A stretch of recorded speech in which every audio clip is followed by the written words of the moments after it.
Moje jméno je Marie Heřmanová a jsem antropoložka, výzkumnice, věnuju se sociálním médiím, genderu, politické komunikaci influencerů, momentálně na University College London ve Velké Británii, ale taky na Fakultě sociálních věd Univerzity Karlovy, kde spolupracuju s naší první hostkou.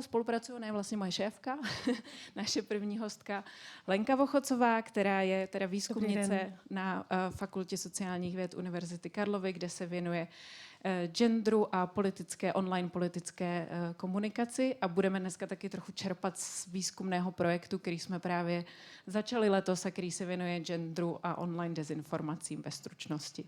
A naší hvězdou večera, hvězdou odpoledne dnes je Eviane Leidig, která je výzkumnice a konzultantka a věnuje se antidemokratické politice, online nenávisti, extremismu a genderu. Momentálně spolupracuje a teď to nebudu překládat, Center for Research on Extremism na univerzitě v Oslu v Norsku a taky je expertní členkou EU Knowledge Hub on Prevention of Radicalization v Bruselu. A je také členkou Advisory Network of the Christchurch Call. Její poslední knížka, jejíž takové stručné shrnutí dneska uslyšíte a kterou rozhodně doporučuji si přečíst celou, vyšla v roce 2023 a jmenuje se The Women of the Far Right, Social Media Influencers and Online Radicalization. A s tímhle já tedy předávám Eviane slovo, aby nám to blíže představila.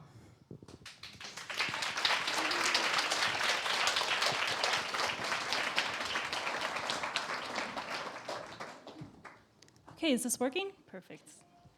Good afternoon, everybody. Thank you for coming today on the last day of the festival. I saw a dog over there, which is fantastic. I don't think I've ever had a dog come to a talk, so wonderful.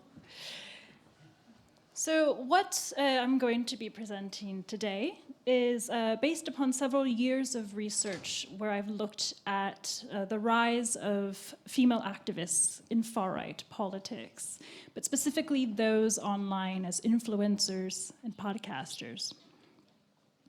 So this is based on a book that I had published in late 2023. And I want to start off with what motivated me to write this book in the first place, which I started writing around 2019 during the end of the first Trump administration, where there had been so much focus being paid on men who were active in the so-called alt-right movement. And I knew that women played a role in this movement, but they seemed to be not being taken as seriously as their male counterparts by the media, by other academics as well. And so I set off on this journey looking into the profiles of these female far-right activists. And then based upon 3 years of immersive digital ethnographic research, I found that far-right women are playing key roles, so not just one role, but actually several roles within far-right politics. And that is they're propagandists, organizers, fundraisers, and entrepreneurs for their cause. But above all, and the thing I would like you to walk away from after this talk, is that far-right women play a really key function, and that is normalizing and legitimizing far-right ideology for mainstream appeal in ways that are very different from their male counterparts. So who are these far-right women influencers? The way that I understand them is that these influencers are leading online personalities who are shaping and popularizing ideas within the far-right movement. And they display the way they live their politics as an aspirational brand. By that I mean they merge their political ideology with their personal lifestyle into a singular brand that's recognizable to their followers. And they do so by portraying particular qualities of being relatable, accessible, authentic, and responsive to build and maintain their online persona. Now, again, when I started writing this book in 2019, this was still a relatively new phenomenon. We were just kind of witnessing the beginning of what we will be discussing later as the womanosphere. Now, the text is really small, so I would like to point to a couple of examples of how these female influencers were using these qualities of relatability and authenticity.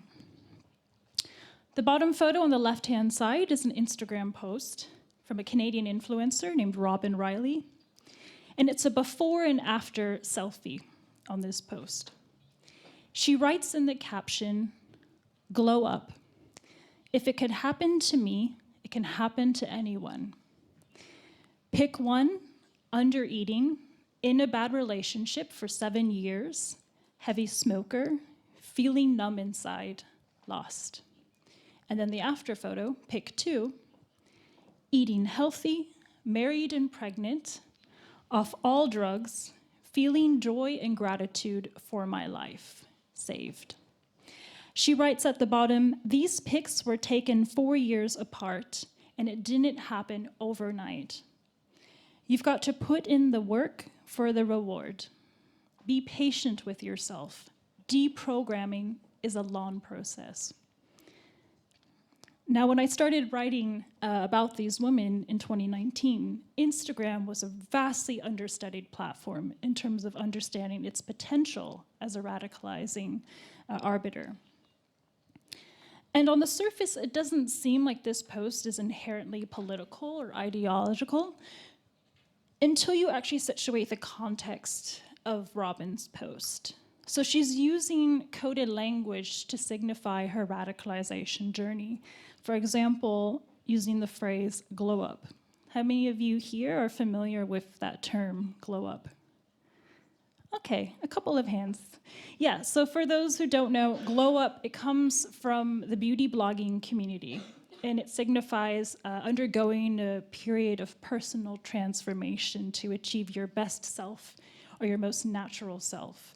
And by using a term from the beauty blogging community, Robin here is signifying that glowing up is a metaphor for her radicalization journey. And she also includes the phrase deprogramming, meaning deprogramming from liberal or leftist indoctrination. And then on the photo next to that, this is an Instagram story from Thijs Descoufan. She was formerly a spokesperson for the identitarian movement in France before it was banned, and now she is an independent content creator. Here she is posting to her followers, "It's been a long time since I've had a question and answer session with all of you." And she asks, "Is there any questions that you have? I'm listening, and I'm going to collate them and put them into a Q&A story." So these are just a couple of examples of how these female far-right activists were using particular techniques of reaching out to their followers to kind of build in that parasocial relationship with them.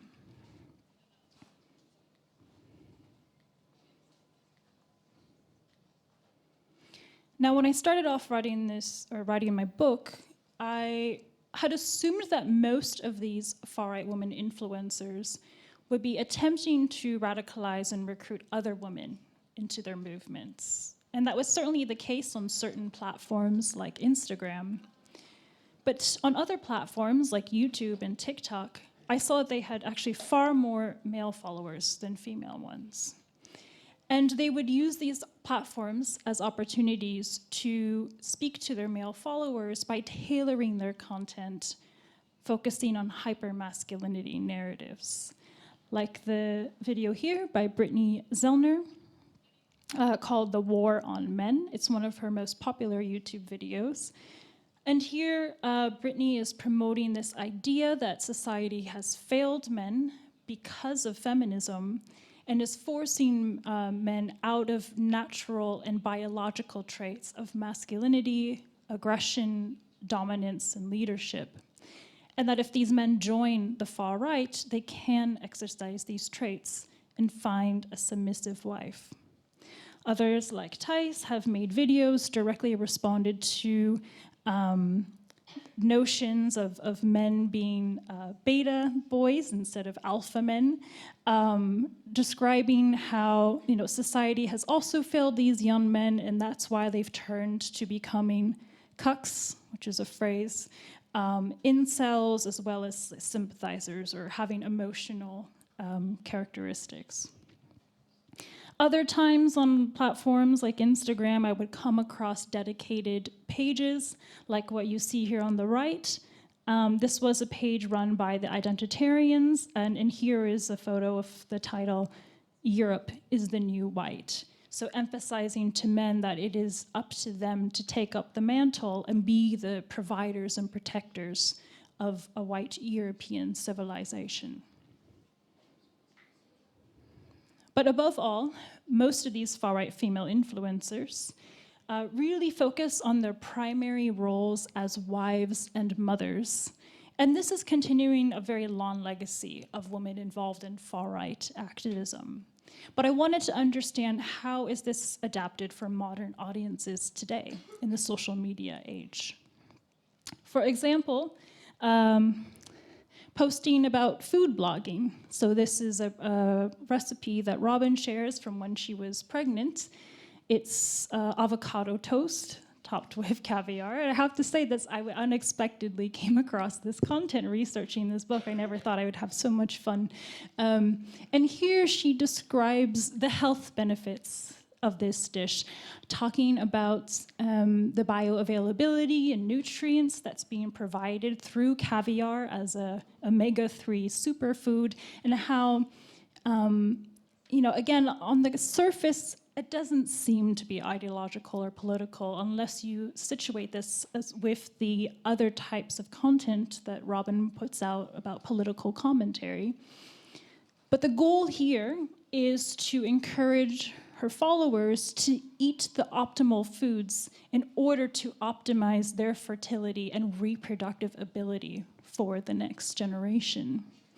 And indeed, ideals about food, cooking, and nurturing white families have long intersected with gendered understandings of proper roles as wives and mothers within the far right. But similarly, within this space, we will see quite a lot of content focused on the use of conspiratorial narratives and mis and disinformation when it comes to reproduction and pregnancy. For instance, during the pandemic, quite a lot of content focused on the effects of the COVID vaccines on pregnancy and miscarriages. So this was an article where they say half of women who took the Pfizer COVID trial vaccine experienced a miscarriage, so spreading a lot of misinformation about the effects on pregnancy.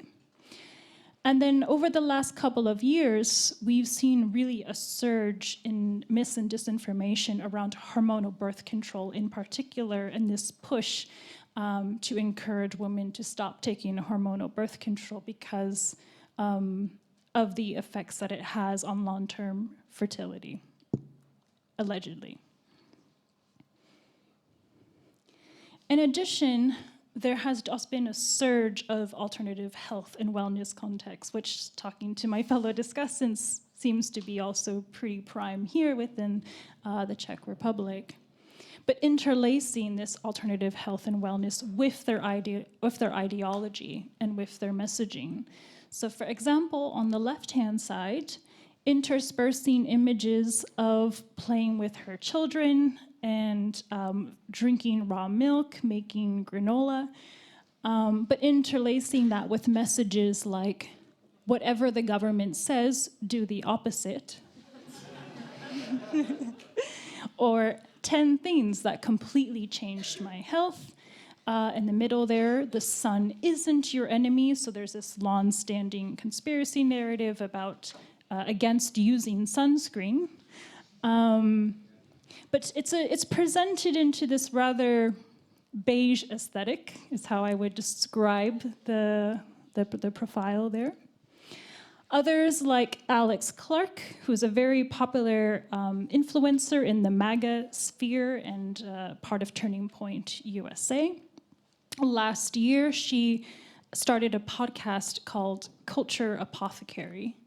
And the way she describes this podcast is she says, where each guest provides their own remedy to heal a sick culture, physically, emotionally, relationally, and spiritually.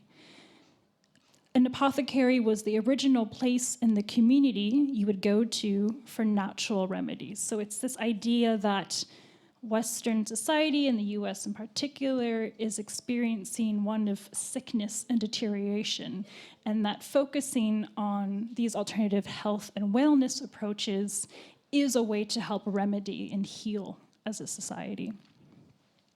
Similarly, there's been a number of brands that have popped up in this space. This is actually a Dutch brand called Tallow Cosmetics. As I mentioned earlier, there is a strong anti-sunscreen focus in this community, and so Tallow Cosmetics sells beef tallow products to use as an alternative to sunscreen, but you can also see a candle there.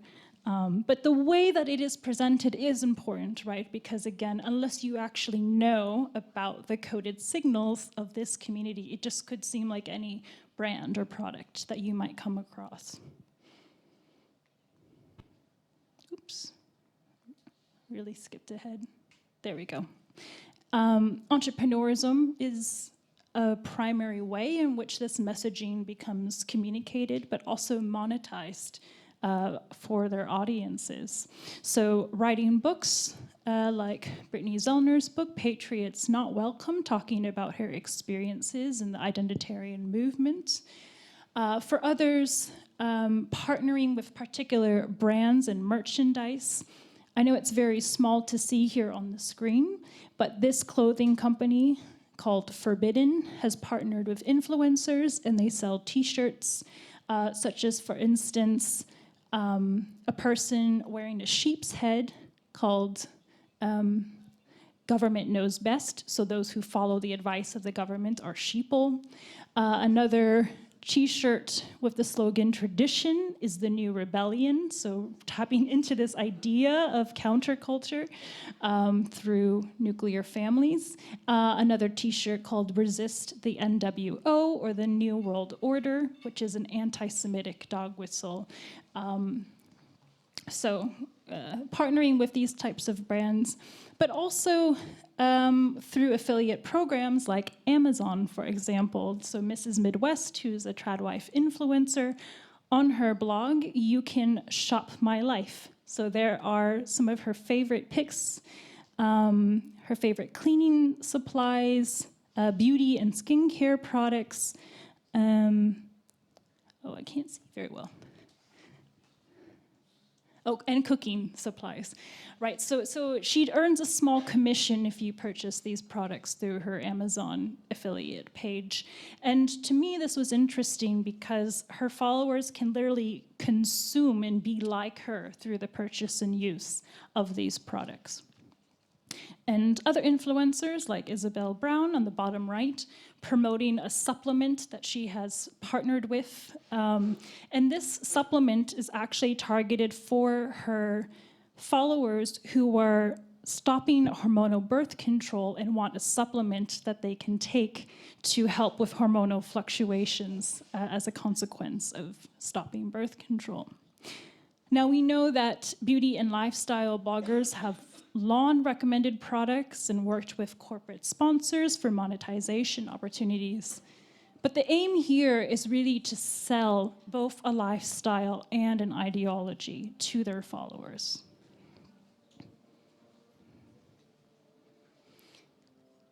And I also want to pay attention to the use of transnational ties within this community of female influencers. And transnational ties do happen at multiple levels. Sometimes it's at grassroots protests and mobilization. Other times it's speaking at forums and conferences. And interestingly, it's also about showing the type of friendship that they're emulating for their followers. So they say, if you join our movement, you can find friends and build friendships like we have in this community.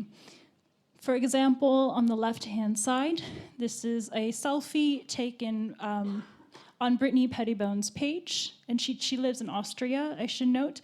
And there she is taking a photo with Marianne Michel Le Pen, the niece of Marine Le Pen. And this photo was taken of them at the inauguration ceremony for President Trump earlier this year.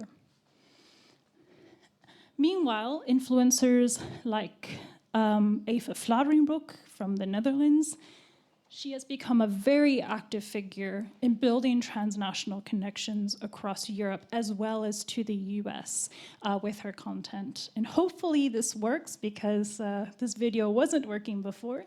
But I want to share with you a sort of behind the scenes of when she recently attended an event at CPAC Hungary a few months, or rather earlier this year.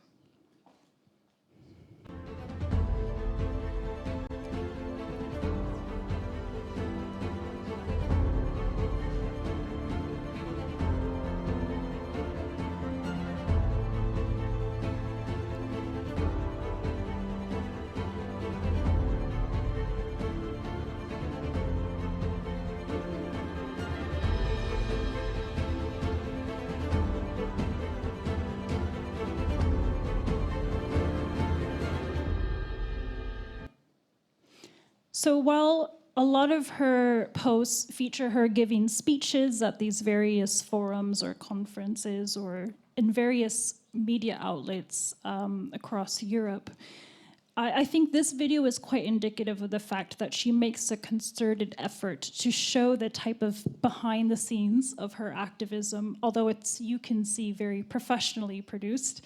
I think it's interesting. Anytime she goes to a rally or a conference, she always has this really professional video of her meeting and greeting various speakers and guests. But it still ties into what I mentioned earlier in terms of the accessibility and responsiveness of her online presence. And then finally, something that kind of came up while I was writing this book that was really unexpected is that two influencers that I had been researching were Canadian influencers. They were involved in the founding of this media company in the US called Tenet Media. I'm not sure if anybody here has heard about Tenet Media, but it's a media company that was paying $100,000 US for each content creator to make a video on their channel. Well, last year, the US Department of Justice released an indictment showing that actually Tenet Media was being funded by the Kremlin to promote Russian talking points, receiving $10 million for this media company. So I will say in the past, when I would give this talk, people would ask, but how serious are these women? They're just posting selfies on social media. But actually, there was about $10 million worth of concern when it came to the very real effects that they were having in terms of influencing public opinion on their social media channels. And so I want to end by talking about some of the ways that we can help to counter online extremism. And I will only focus on the online aspect for this, not the offline that we can discuss later on. Now, when we think about countering online extremism, I think most of us think about content moderation, which is a set of practices that tech platforms use, relying on technical tools. And I call this the 4 Ds of content moderation. So the first is deplatforming. So that's removing a user or an account off of a platform. And there's also suspension, which is a temporary form of deplatforming. That's probably one that we tend to think of when it comes to content moderation. But another tool is demonetization. So that is restricting the ability to generate financial avenues. For example, removing the ability to collect advertising revenue on social media posts, removing the ability to have product placement or sponsors on videos, or direct crowdfunding donations to these accounts. The third D is deranking.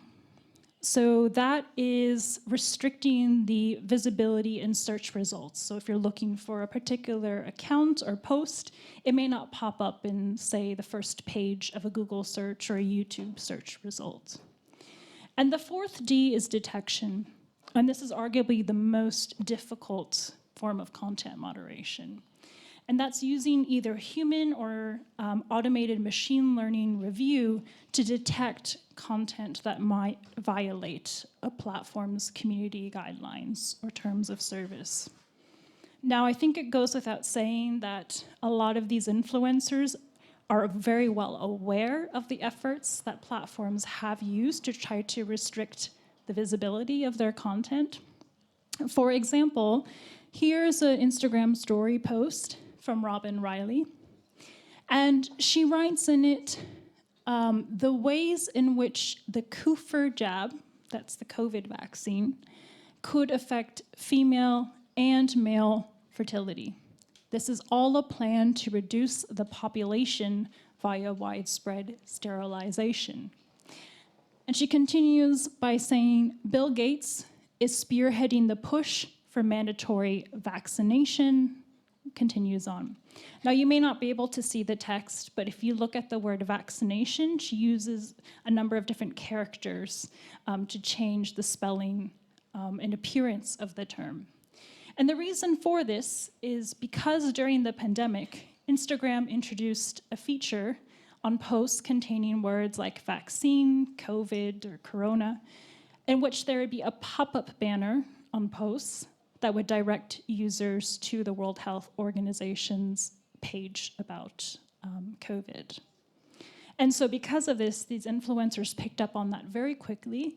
We're finding creative ways to circumvent the flagging of their content for violation. But in this political climate, I think it's also worth remembering that tech platforms, particularly this year, have made quite significant strides around not investing in their content moderation and not enforcing on violative content. For example, on the right-hand side, this is a video by Isabel Brown, that Turning Point influencer, who is applauding the efforts and the announcement by Mark Zuckerberg around Meta taking a step back from content moderation, but saying, this is only possible because other platforms like TikTok did not take action on our accounts. So I do think it's worth bearing in mind the challenges when it comes to content moderation. Another aspect to consider, and these are two different examples, is one, the range of cross-platform posting that does happen with these accounts. So Brittany Pettibone is prohibited from showing photos of her husband Martin Zellner's face on Instagram, used to be. But she would post the exact same photo on her Telegram account for her followers, right? So there are particular challenges when it comes to cross-platform posting for these accounts. But more recently, we're also just seeing the lack of enforcement. So this is a photo of the two of them at a ball night. And this time, for the first time in several years, she did not cover his face on this post. And there you can see a user has commented, hey, no censorship this time on his face. And she writes, we'll see if Instagram lets it stay up. Well, when I checked this morning, the post was still on. And this was in March. So very clearly, platforms are choosing not to moderate where they see fit. And to end, besides content moderation, there are other opportunities to help combat online extremism. I think many of us talk about digital and media literacy. But I also think critical thinking skills should be emphasized. Critical thinking is not the same thing as digital literacy. It's being able to spot signs of manipulation, for example. But as I was writing my book, and something that has really gained in popularity, I think, over the last couple of years, has been the role of counter-influencers who have taken proactive steps to debunk a lot of these far-right talking points, sometimes through humor and satire, other times just through education and information for their followers. But we should also be wary about using counter-influencers in this approach, in part because we need to ask what is their motivation, their ideology for posting this type of content. What are the strategies that they will leverage for audience engagement? And what are the potential risks of perhaps partnering with them in more formal ways? And some preliminary research on this has shown that with counter-influencers, above all, it is so crucial for them to maintain their credibility by allowing them control and autonomy over the creative process. Once you dictate what they should or shouldn't say, audiences can pick up on that so quickly and they realize it's no longer authentic and relatable. So, some final summarizing thoughts. The first is that far-right female influencers, they will portray themselves as authentic and relatable. But this is a deliberate radicalization and propaganda strategy. Oftentimes, these influencers will post lifestyle content.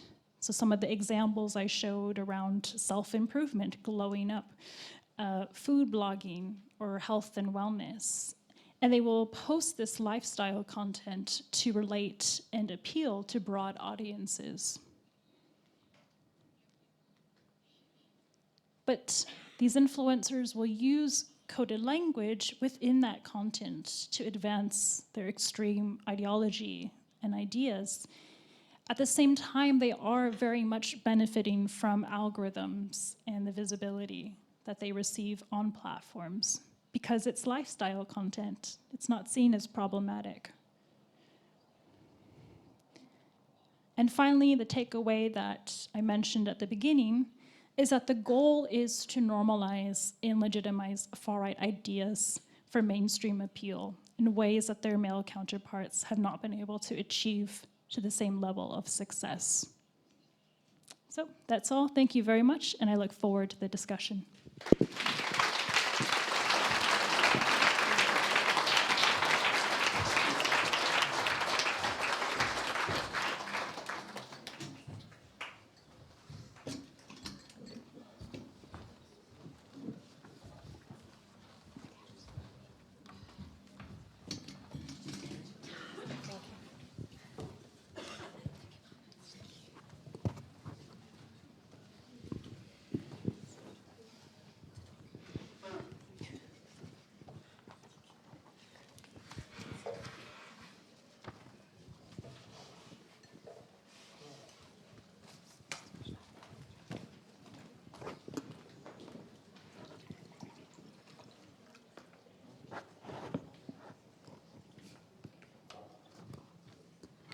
Tak já moc děkuju za tenhle rychlý a přitom velmi hutný a velmi srozumitelný úvod a myslím, že stejně jako já teď všichni máte spoustu dalších otázek a spoustu dalších věcí, o kterých by se dalo diskutovat víc do hloubky. Já bych možná začala jednou takovou jakoby obecnější otázkou, ale protože si myslím, že je důležitá i proto, kam budeme směřovat tu naší další diskuzi, protože i jak vlastně vyplývá z té tvojí přednášky, Eviane, tak je jasné, že vlastně definovat, co je to ta radikalizace a kdy se třeba ten online obsah stává nějakým jako politicky nebezpečným nebo radikálním, může být vlastně v tomhle kontextu velmi komplikované. A co je teda vlastně nějaká ve vašem výzkumu, Lenko i Eviane, nějaká vaše definice toho, kdy vám začne svítit nějaká kontrolka a říkáte si, ano, tohle už je vlastně ten politický extremismus, který chci zkoumat, protože třeba u toho postu s tím avokádovým toastem to nemusí být rozhodně jasné. Tak nevím, jestli, Lenko, chceš začít třeba? Já možná klidně začnu. Děkuji. Pro nás jako v akademické sféře my se snažíme vyhýbat takovým jednoduchým termínům, jako je radikalizace, nebo jako pracovat s nimi obezřetně, protože, a i jsem to teď zažila v jednom recenzním řízení, že vlastně jsme se hodně tam dohadovali o tom, jak pracujeme s termínem radikalizace, protože jednak, abychom mohli mluvit o radikalizaci, tak vlastně bychom měli vidět nějaký vývoj a taky bychom měli srovnávat ten podle nás radikální nebo tu radikalizovanou situaci s nějakou normou. A ty normy, to vždycky samozřejmě záleží na nějakém kontextu, na tom, kdo se dívá, kdo posuzuje. No, tak já spíš jako vždycky situaci od situace se zaměřuju na to, pro mě ten, jako nechci říct radikalizovaný, ale obsah, který mě začíná zajímat, je ten, který se nějakým způsobem vymezuje vůči druhým lidem normativně, ale zároveň způsobem, že vlastně jejich identitu, způsob života, hodnoty a normy považuje za nepřijatelné. Jo, že to je vlastně nějakým způsobem utiskující nebo utlačující. Tak to jsou vlastně velmi obecně řečeno momenty, které mě zajímají. Eviane, jak to máš ty? Kdy tobě se při psaní knihy rozsvítila kontrolka a věděla si, že je to něco, co musíš zařadit do výzkumu? Yeah, so I mean, I agree. It's the idea of radicalization is such a complex term, and there's no one-size-fits-all definition. That said, I tend to use as a working definition the idea of, and maybe this is a bit normative, I recognize that, but in many Western countries, the increasing adoption of anti-democratic beliefs, right? So that are beliefs which erode the ideas of dignity, respect, and inclusion. And for some, that might include, increasing justification of the use of violence against those who are seen as unequal and in some cases inferior. But I recognize that is not a universally agreed definition, and maybe it's an imperfect one. But I do think it's a good starting point in terms of establishing a baseline of what we should be acceptable or not acceptable in society. Kdybychom měli porovnat to, co jsme teď vlastně slyšeli, to shrnutí z toho anglicky mluvícího prostředí, anglicky mluvícího internetu, Lenko, i třeba v rámci našeho projektu, na kterém teď pracujeme, máš pocit, že máme nějakou českou verzi tady té ženosféry a jak vypadá? Já vím, že my o tom vedeme dlouhé debaty, jestli něco takového máme v Česku. Já jsem říkala, že budu upřímná a přiznám, že náš projekt začal v lednu. Zatím jsme se hodně zaměřili spíš na manosféru, protože to bylo teď aktuální před volbami, takže motoristi a mladí motoristi a tak to bylo naše téma. U těch žen my budeme snad brzy vědět víc, protože potřebujeme vlastně zmapovat pomocí softwaru celý internet, bude znít velmi jednoduše, ale chceme si vlastně udělat představu a nějakou typologii toho, kde se vlastně na internetu nějaký antigenderový diskurs, obecně řečeno, objevuje v souvislosti právě s jakým typem profilů, s jakými aktérkami nebo aktéry. Ale asi z toho obecně, co bychom mohli říct, ve mně hodně rezonoval ten lifestyle obecně, takový ten jako ty koučovací profily. Jo, to myslím, že vidíme už i v Česku, že hodně vlastně taková ta stereotypní feminita, konzervativní feminita je propagovaná v souvislosti se seberozvojem, s osobnostním rozvojem, s nějakým jako důrazem na ženské zdraví. Takže vlastně jako tady ta sféra hodně vlastně jako propojuje to téma rozvoje zdraví s nějakým něčím, čemu my říkáme protigenderový nebo antigenderový diskurs. Já souhlasím. Je to i to, co jsem já ve svém výzkumu nejvíc našla, právě ty koučovací, spirituální, seberozvojové profily. Další otázka, která je taková hodně obecná, ale myslím si, že je důležitý, aby jsme se nad tím na chvilku zastavili, protože ty fenomény, o kterých tady mluvíme, jsou poměrně starý, nějaký patriarchát, genderové hierarchie a sklony k fašismu tady máme s námi už docela dlouho. V čem je tohle specificky nové a v čem je tohle specificky nějak se to projevuje právě v tom prostředí těch sociálních médií? Vlastně tou otázkou směřuju k tomu, v čem jsou ty sociální sítě tak zásadní vlastně pro ten rozvoj tady toho typu, toho radikálního obsahu. A asi taky může kdokoliv z vás odpovědět? Nebo Eviane, jestli chceš začít? Už jsi o tom vlastně trochu mluvila, tak...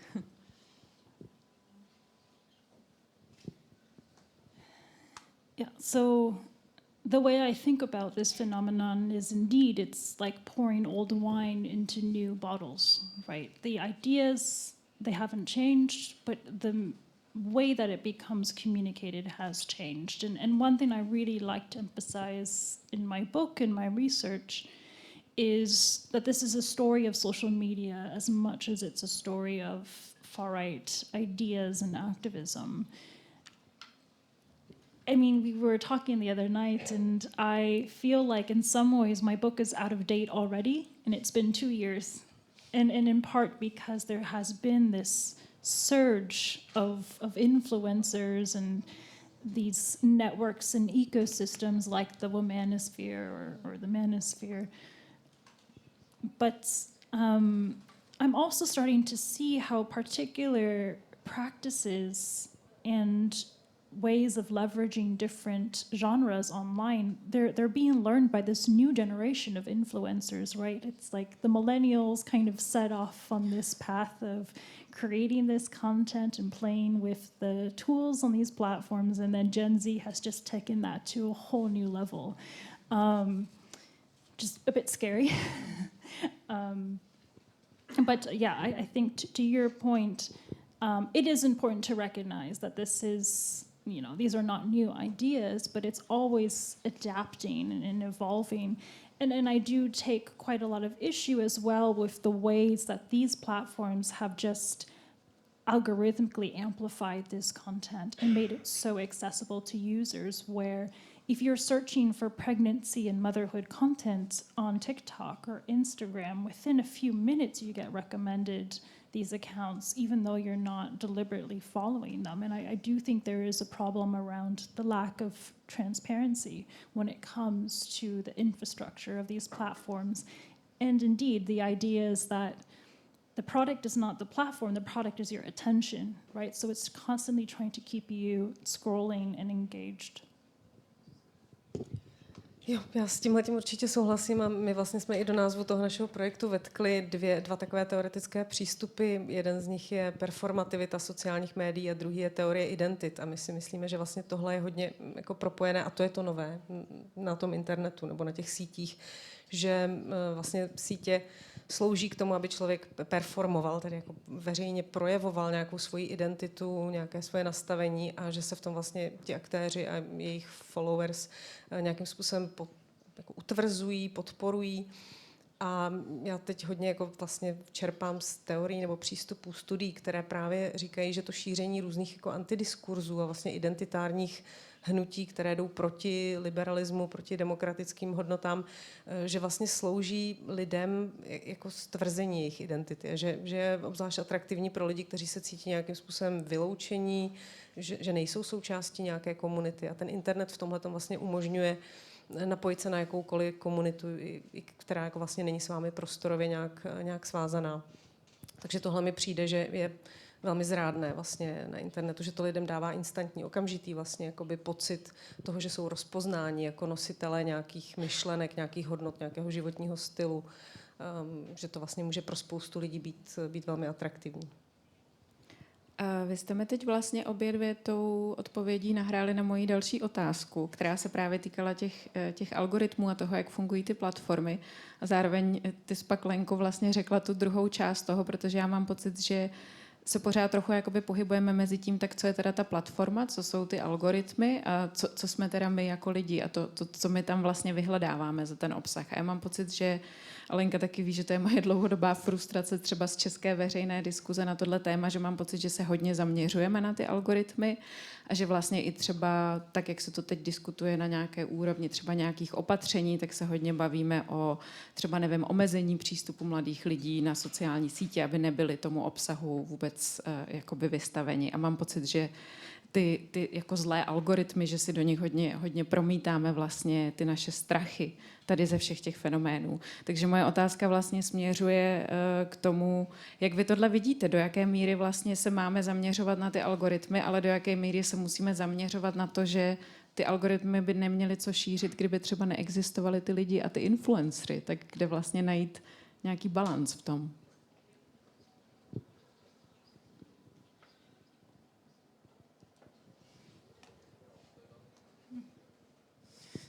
tough question. Do I think algorithms are evil? Yes, kind of. But I don't think it's the full answer. But I think when we talk about algorithms, we don't always capture the effects that they're having. So earlier you asked about radicalization online. And I used to think like maybe this is just individual radicalization, right? Like a kind of one-on-one with the user and an influencer. But increasingly, as we're looking at this ecosystem of womanosphere influencers, manosphere influencers, I've started to think about radicalization quite differently with respect to algorithms. And I'm starting to think about it more in the sense of a collective radicalization that's happening. Because when we talk about algorithms, I think many of us like to say that, you know, my Instagram or TikTok algorithm knows me so well, right? As if there's some kind of individual ownership over content consumption. And yet, when we talk to people who have sort of shared backgrounds and characteristics, we're all watching the same thing, right? So I'm sure that, you know, you have come across tradwife influencers in your feeds, right?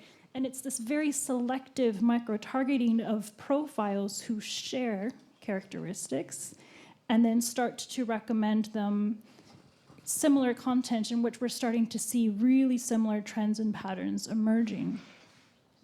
And yet, when we talk about solutions, we go back to focusing on the individual, right? So, for example, we talk about this crisis of masculinity that's facing societies, and yet the prescription is, oh, we'll just change that individual's algorithm, right? So I think there is a mismatch here in terms of how we're actually understanding the ways in which algorithms are affecting wide communities in a loose sense, but you know, I don't think it's as personalized as people think it is or how they perceive it to be. My jsme se hodně bavili o tom, že v podstatě jsme měli pocit až nějaké morální paniky z toho, jak se tady v Česku začalo někdy od začátku roku upozorňovat na manosféru. A já to asi uvedu do kontextu svého oboru mediálních studií. My jsme jako v našem oboru, v jeho kontextu během 20. století zažili spoustu takových morálních panik v souvislosti s filmem, s televizí a tím, jak údajně televize vlastně podněcuje mladé lidi k násilí. Takže my máme ve zvyku jakoby dívat se na tyhle ty situace, kdy nějaké nové médium vyvolá nějakou takovouhle reakci veřejnosti, která je plná obav, trošku skeptičněji nebo střízlivěji. Souhlasím s tím, že algoritmy hrají svoji roli, ale vzhledem k tomu, že právě třeba v našem oboru nebo interdisciplinárně, řekněme se, někdy v 60. letech 20. století začala rozvíjet takzvaná kulturální studia, která právě začala vnášet do té veřejné debaty to, že ano, média mohou být nějakým způsobem zlá, nějak nás indoktrinují ideologicky, jsou kontrolována mocnými, kteří do nich vkládají nějaká svá poselství, elitní a tak dál. Ale přece nejsme všichni hlupáci. Jo, to je vlastně takové úplně jako zjednodušené poselství kulturálních studií, že na druhé straně jsou taky příjemci. V souvislosti se sítěmi bychom tady asi řekli uživatelé, uživatelky, aktéři, lidi, kteří vlastně můžou nějakým způsobem vědomě nakládat s tím obsahem. Jak říká náš kolega v projektu, že si týrá svůj algoritmus, tak všichni si svůj algoritmus vlastně svým způsobem můžeme týrat nebo naopak nějakým způsobem navádět, tak abychom se vyhnuli něčemu, co nechceme. Ale samozřejmě jako nezlehčovala bych dopad toho na nějaké obzvlášť zranitelné skupiny, ale ty víš, že nejsem úplně faninkou teda toho zakazování dětem do 16, nebo mladým lidem vlastně do 16 sítě. I proto, že víme z literatury, že když třeba i nějaká skupina radikální dostane ban na těch tradičnějších sítích, tak ona se přesune někam jinam. Ta skupina je pak třeba mnohem menší, ale zároveň mnohem víc radikální, protože už vlastně úplně ztratí kontakt s tím jako normalizujícím, řekněme, nebo oslabujícím diskurzem, se kterým se může potkávat na těch tradičnějších sítích. Já teď možná spojím dvě otázky do jedné, protože tady i padlo teď v několika těch odpovědích a i během té prezentace třeba padl ten termín tradwife. A já si myslím, že který asi možná tady v sále už znáte všichni, protože proniká i do českého prostředí. A mně vlastně přijde zajímavé, že vlastně v době, kdy ty si psala tu knížku, tak já mám pocit, že to bylo, já jsem to třeba vnímala, takže Threadwives byly na vzestupu v době vlastně prvního zvolení Donalda Trumpa a pak to tak nějak jakoby trošku vlastně jsem měla pocit, že to někam jakoby trochu odešlo a teď najednou vlastně od té doby, co ta knížka vyšla, tak je podle mě čím dál tím víc aktuální, protože se to najednou vlastně vrací a nabírá to novou sílu. Určitě to souvisí i s tou generační dynamikou, kterou si zmínila, že Gen Z se do toho teď položila a vlastně je mladší generace influencerů, která si to nějak adaptuje. Ale zajímalo by mě vlastně tvoje vysvětlení, Eviane, proč najednou máme takový Threadwife boom. Moje vysvětlení třeba částečně si myslím, že to souvisí s rozvojem TikToku, protože TikTok je hodně tou vizualitou, je to vhodná platforma pro tenhle typ obsahu, ale čím si to vysvětluješ, že ty si říkala, že ti ta knížka připadá zastaralá, já myslím, že právě naopak získává na aktuálnosti, tak čím to je?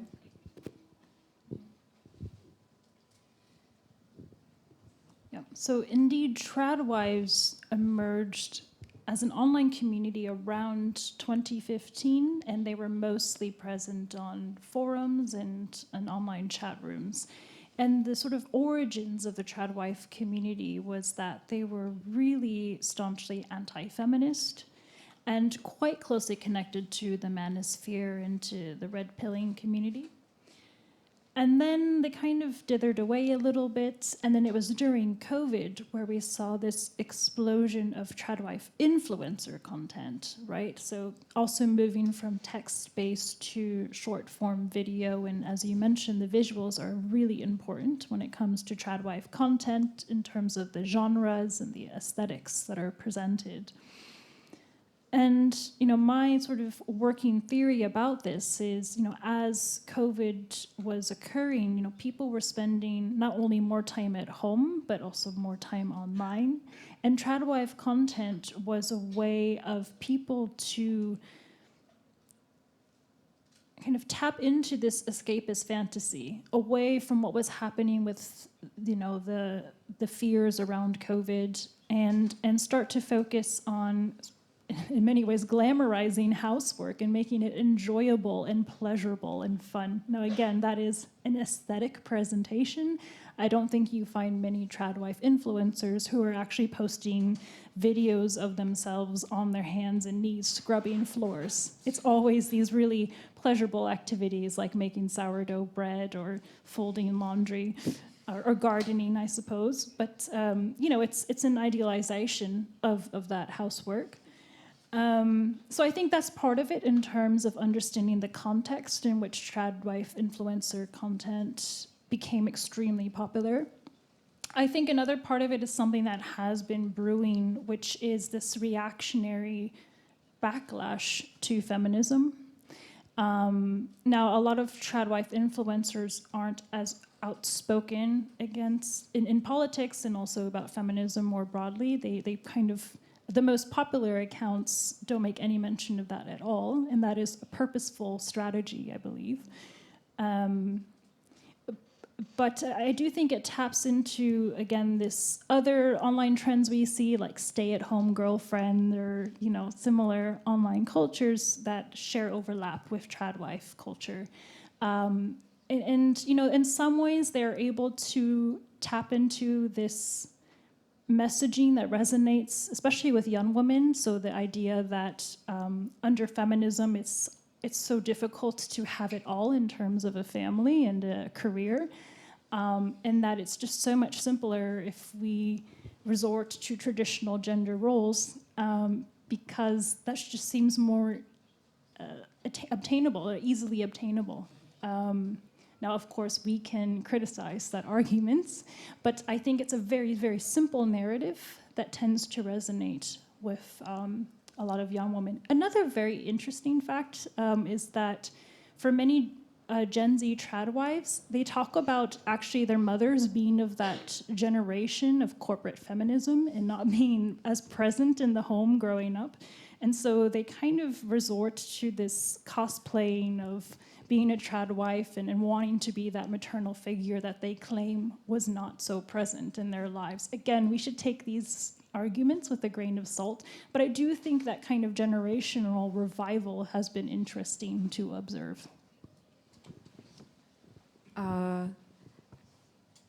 Já ještě u toho přemýšlím, možná zase trochu široká otázka pro tebe, Lenko, ale určitě si s ní nějak poradíš, protože vlastně tady teda mluvíme o tom obsahu, který specificky se zaměřuje na ty mladé ženy. Jakou roli v tom teda vlastně hraje gender? A jak ty to třeba vidíš, to, co Eviane předtím zmínila, že ty ženy vlastně dokážou tohle nějak, vlastně třeba nějakou tu ultrapravicovou ideologii legitimizovat způsobem, který není dostupný těm mužům. A vzhledem k tomu, že ty se docela dlouho věnuješ právě genderu v té mediální komunikaci, tak jak bys tohle nějak jakoby zarámovala? Jo, tak my jsme to vlastně viděli teď i u té jedné motoristky, která vlastně velmi dobře slouží jakoby té skupině mužů. Jako, jo, to ve mně velmi rezonovalo. Gabriela Sedláčková, prosím vás, kdybyste o ní potřebovali něco vědět, máme ji nastudovanou teď. Ano. Ve mně velmi vlastně jako rezonovalo to, že oni normalizují a legitimizují vlastně to, co ti muži dělají, protože oni vystupují jako ženy a vlastně mluví za ženy, které odmítají feminismus, ale vlastně velmi paradoxně z pozice žen, které díky feminismu se dopracovaly tam, kam se dopracovaly, ale to vlastně oni jako absolutně zastírají nebo odmítají. Takže to jako je určitě jedna z těch důležitých věcí a ta otázka byla, jakou roli v tom hraje gender obecně. No, mě u toho totiž ještě napadá, protože že to, čemu ty se dlouho věnuješ, třeba jaké diskriminaci můžeš být vystavena ty online jako žena, tak jakým způsobem je to třeba právě potom propojený s tím, že ženy si přivlastňují online právě tenhle typ identity. No, to je jako zvláštní. Já myslím, že jako tyhle ženy se taky vystavují vlastně riziku té online toxicity, která je silně genderovaná, která na ženy dopadá vlastně jako mnohem víc, ale oni volí takovou tu strategii toho, že se snaží, myslím si, že naivně nebo nefunkčně předejít tomu, že se právě stylizují jako ženy. Jo? Že ta genderovanost té online toxicity spočívá v tom, že ženy, které jsou ideologicky nepřijatelné, jsou odmítané, útoky na vzhled, jo, vlastně na to, jak nejsou ženské a tyhle ty ženy tím, že vlastně zdůrazňují svoji feminitu a často za to následovníky a následovnicemi bývají chválené, že jsou krásné a upravené a skutečně feminní, tak si myslím, že tím jako vlastně oni si myslí, že se tomu brání. My víme z výzkumu, že bez ohledu na to, jak žena vypadá, jak je stylizovaná, tak je cílem té nenávisti úplně stejně. Ale mně ještě přišlo důležité, co říkala Eviane, vlastně to, že ta nejnovější generace žen vlastně odmítá ty výdobytky toho feminismu a těch feministek a feministů z minulosti odkazem na to, že to vlastně byla ta dvojí zátěž a nezbavilo to ženy toho tlaku. A tohle je něco, co už jako dekády vlastně víme a studujeme. Lifestyleové magazíny vlastně dlouho už je popisováno, jak vnucují ženám ten dvojí ideál, tu dvojí zátěž v tom smyslu, že musí mít teda skvělou kariéru, ale zároveň je nezbavili té potřeby být skvělé hospodyňky, skvělé matky, skvělé pečovatelky vlastně o tu domácnost. Takže to vytvořilo takový ideál ženství, který je v podstatě, jako, kterého je nemožné dosáhnout při mentálním nebo duševním zdraví zároveň. Takže jako chápu vlastně tenhle ten obrat. A dost často se upozorňuje na to, že ten obrat k těm konzervativním hodnotám může souviset právě s tou potřebou jedné z těch sfér se prostě vzdát, aby člověk měl sílu na tu druhou a že vlastně liberální feminismus to řešení nenabídl. No. To není úplně pozitivní poselství na závěr, ale nám se blíží čas, kdy chceme samozřejmě i předat slovo vám, tak já přeskočím nějaké svoje otázky, třeba ještě potom stihnem a položila bych vám ráda oběma na závěr jednu asi nepřekvapivou otázku a to je, co s tím teda můžeme dělat. A my už jsme tady na to trochu narazili a ty si, Eviane, mluvila třeba o tom, co můžou nebo měly by dělat ty platformy, ale co je teda vlastně to, co můžeme dělat my? Předpokládám, že jsme tady v sále, protože si myslíme, že tohle je nějaký problém, který se nás týká, protože používáme ty sociální sítě a vidíme to tam. Tak co je vlastně to, co my třeba jako běžní uživatelé, uživatelky těch sítí s tím můžeme dělat?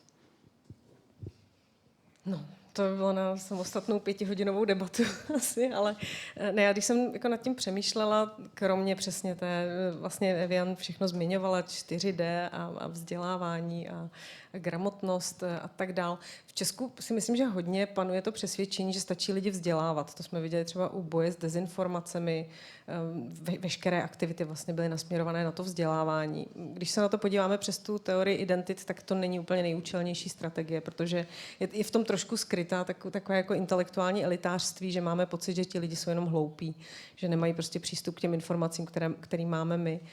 Ale ono to může souviset právě s úplně jinými potřebami a i když ty informace mají, tak vlastně jako odmítají tohleto sdělení. Takže pro mě třeba v téhleté oblasti já se hodně dostávám víc směrem k těm lidem jako takovým, k jejich potřebám, proč se cítí opuštění a vlastně v kontextu třeba mediálních studií hodně studujeme společenskou polarizaci, takže moje cesta by byla vlastně nepolarizovat tu debatu ještě víc. Jako všichni se určitě zasmějeme vtipným kolážím na účet našich politických oponentů, ale já se vlastně snažím tady to jakoby neživit, protože mám pocit, že právě ta polarizace nahání nebo žene lidi potom do těch extrémních pólů. Pro mě velmi inspirativní bylo, když jsem se účastnila školení European Observatory of Online Hate, kde se řešilo, jakým způsobem právě potírat nenávist v online prostoru. A tam jedno z těch pravidel bylo takové, že by se vlastně dalo přeložit jako z terapeutického přístupu tvrdě na problém, jemně na člověka. Jo? Že vlastně je potřeba tvrdě teda pojmenovávat ty problematické jevy, vlastně v podstatě i velmi tvrdě jít po těch producentech tady těch obsahů, po těch, kteří na nich vydělávají, kteří vlastně jako je mají jako své živobytí, ale vlastně jít jemně na ty lidi, kteří se stanou, nechci říkat obětí, ale prostě kteří jsou ti následovatelé tady toho a vlastně snažit se s nimi pracovat jinak než tím, že je vyloučíme, že je onálepkujeme jako ty nevzdělané, hloupé, extremistické, radikální. Tak tam bych viděla vlastně potenciál. Jo, ta European Observatory vlastně měla ten nástroj takový, že oni jako zakážou účet někoho, kdo šíří tu nenávist, ale pokud jsou to jednotliví diskutující, tak vlastně oni nabízejí spíš nějakou restaurativní justici ve vztahu k nim. To znamená jako povídat si s nimi, jako donutit nebo přimět je potkat se s lidmi, o kterých takhle jako ošklivě píší a vlastně trošku jako reflektovat tu svoji pozici. Eviane, chceš k tomu dodat nějaké ještě, co ty vidíš, třeba nějaké jako řešení na té každodenní úrovni, kromě toho tlaku na ty platformy?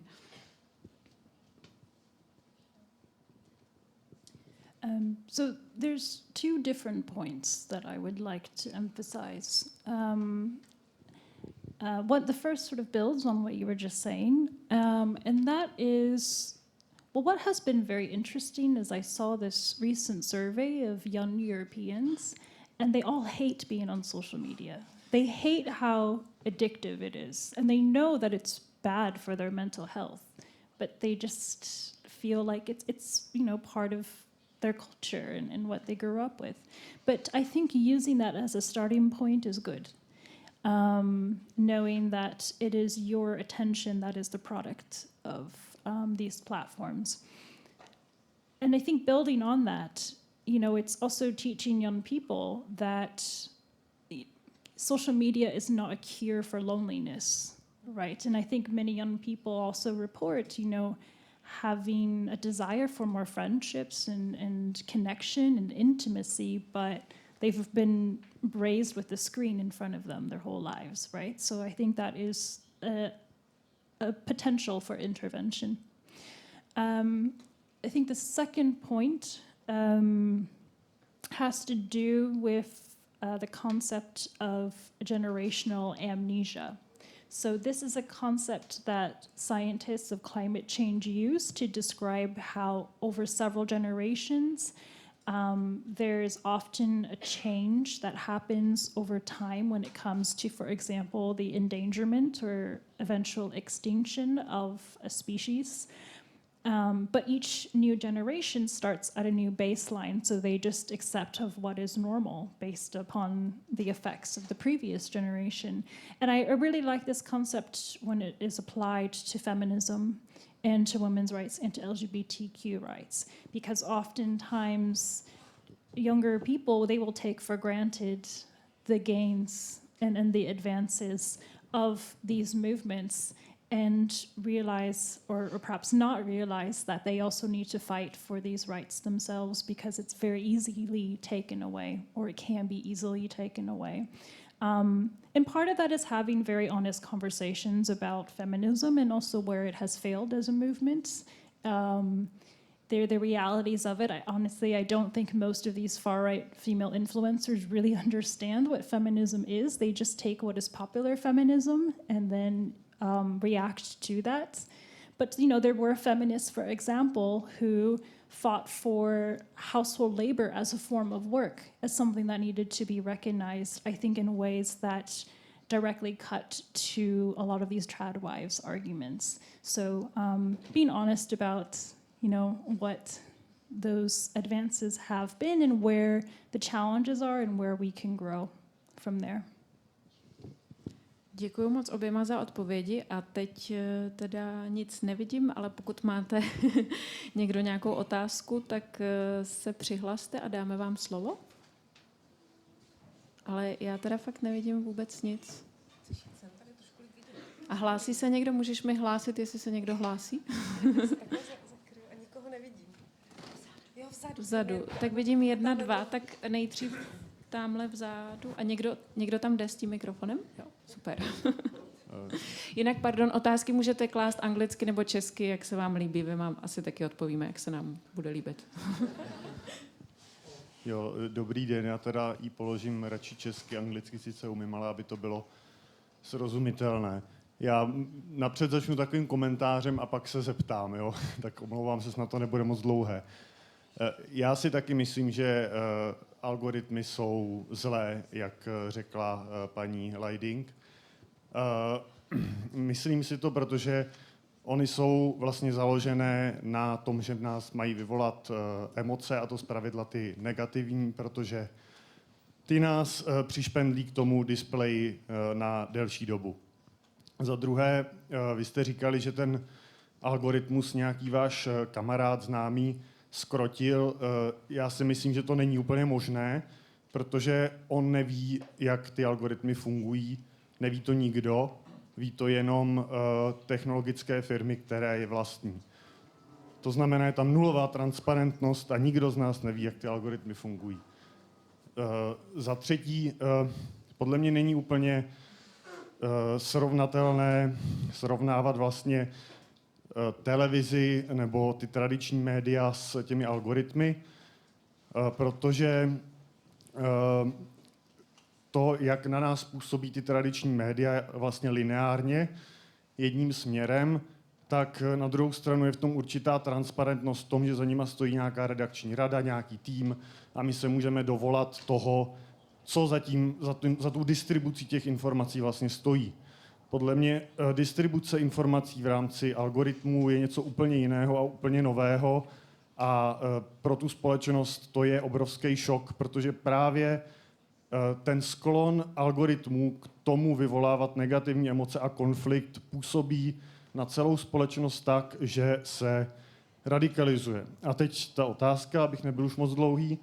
Umíte si vůbec představit, že se změní radikalizace, nebo že se zmírní radikalizace, jestli tady ta situace, ať už radikalizace doprava, doleva, nebo jakýmkoliv jiným směrem zlepší, pokud nedokážeme nějakým způsobem dostat pod kontrolu algoritmy velkých technologických firem? Děkuju. Já myslím, že asi kdokoliv chce odpovědět, jenom byla to částečně otázka, kterou já jsem tady taky měla napsanou o těch technologických firmách, takže děkuju, že ji někdo jiný položil. Já bych jenom uvedla na pravou míru, že jsme neříkali, že kolega zkrotil algoritmus, tam naprosto souhlasíme s tím, co jste říkal, my jsme říkali, že ho týrá. To on teda říká, že týrá svůj algoritmus, to znamená, že tím, že studujeme určitá témata, vlastně si způsobujeme sami sobě, že pak se nám zjevují určitá témata na těch sítích, bohužel, která bychom si dobrovolně třeba třeba nevybírali. Jo, tak to určitě. Ale já myslím, aby nedošlo teda k omylu, že jsme tady nějaké libertariánky, které si myslí, že regulace není potřeba.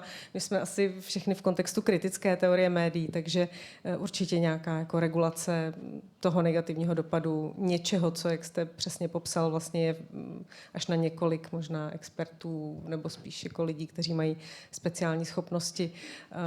Vlastně nevíme, jak funguje, není to pod kontrolou a je tam velká vlastně asymetrie v té moci těch, kteří vyžadují, aby měli svobodu vlastně vydělávat na naší činnosti na sociálních sítích, na tom, že my tvoříme ten obsah a tím, jakou moc máme my, tak to určitě jako nepopíráme, že je důležité.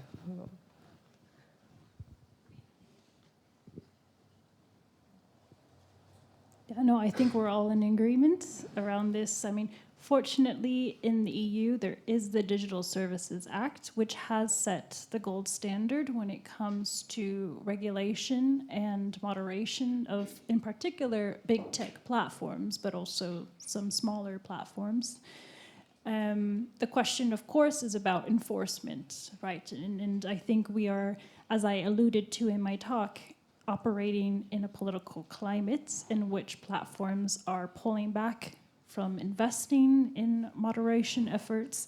That said, I think the great angle with the DSA is that it doesn't focus on individual posts of content. It focuses on the infrastructure of platforms, and that involves things like algorithms where there is a compliance standard for transparency. Now, it's not always going to be perfect, but other countries around the world are watching what is happening around DSA enforcement and using it to draft their own legislation and trying to put into place similar mechanisms to hold platforms to account. Because again, these are global markets, right? Not just in Europe or North America. That said, in North America, in the US in particular, I think, I don't want to call it a lost cause, but I mean, there's just certainly not the same culture of regulation and enforcement as what we see here. Já vím, že já nemám odpovídat, ale moderovat, ale nedá mi to.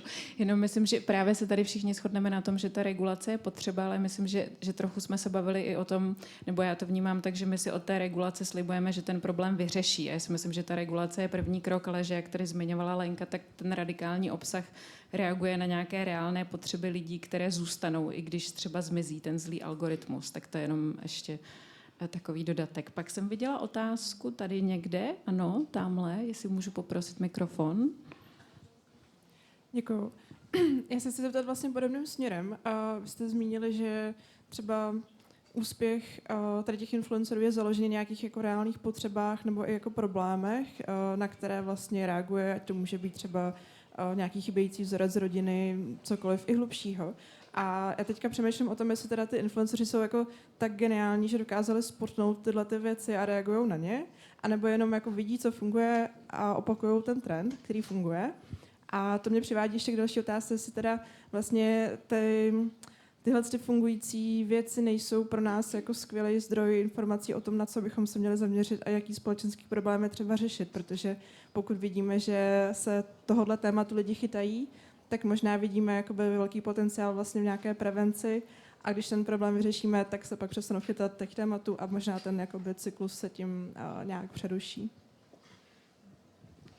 Jo, děkuji za tu otázku. Já bych řekla, že nemusí nutně ti influenceři reagovat na reálné potřeby. Oni taky jsou velmi dobří v tom je vytvářet. Jo, to je velmi dobře popsáno třeba v souvislosti s Andrew Tatem, kde jednak vlastně on jako to všechno, co dělá ideologicky, má velmi podřízeno nějakému svému finančnímu zájmu. Takže u něj je velmi dobře popsáno, jak vlastně u i velmi mladých chlapců, třeba 13-14 let, vyvolává nějaké falešné potřeby, falešné obavy.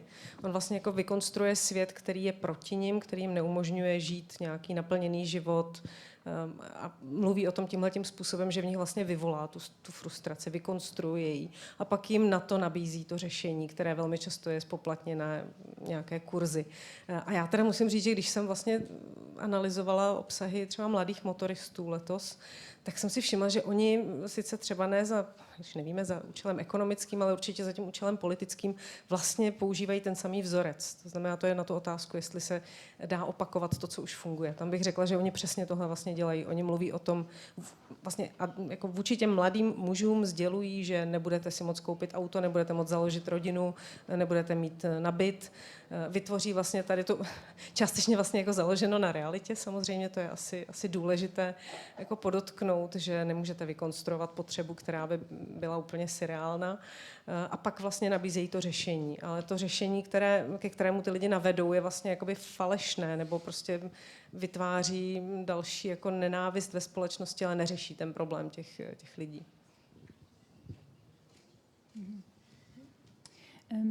I agree that there is certainly a fabrication of needs that then is sold through some service or offer by influencers like Tate. At the same time, what they do is they tend to focus on... They are still very good at focusing on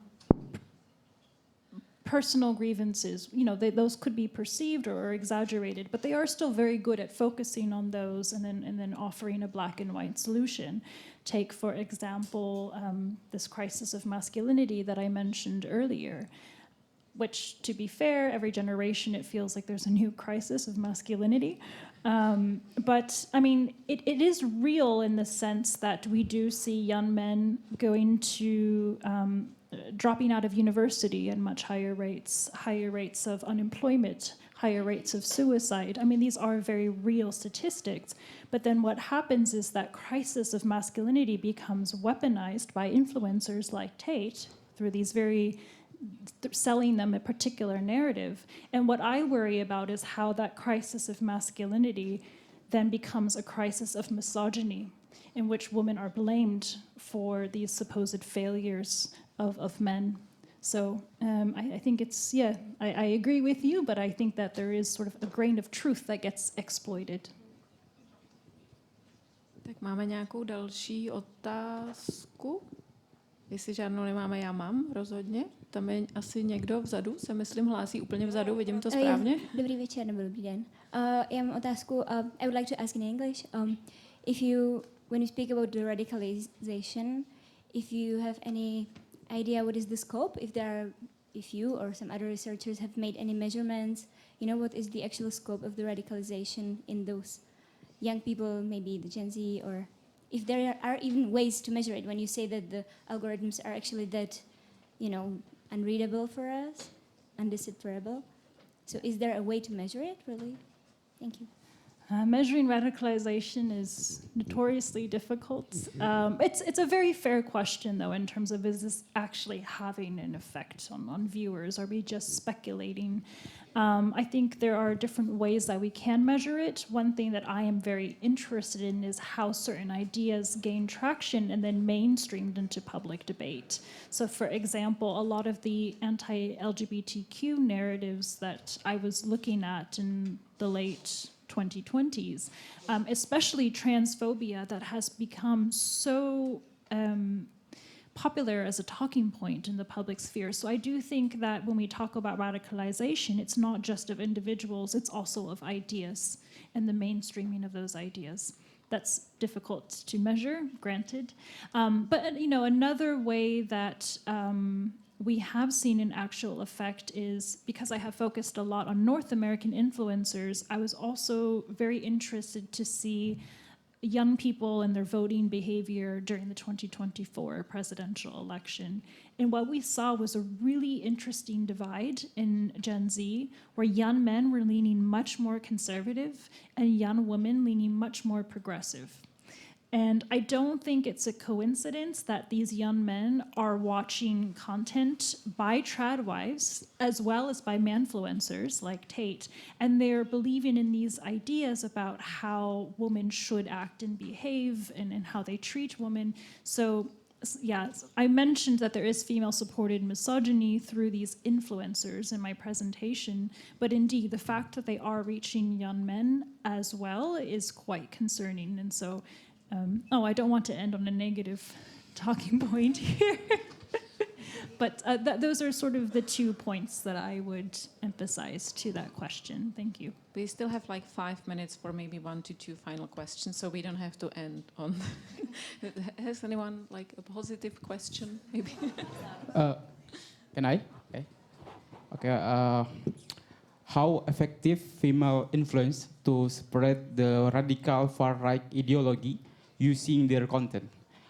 Do you have data which show how significant the endorsement effect to gain sympathizer for far-right ideology?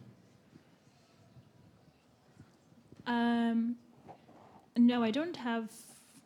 Sorry, your question is how effective are they? Yes, how effective what they do, and do you have data that show what they do is very significant to our society, especially for young generation?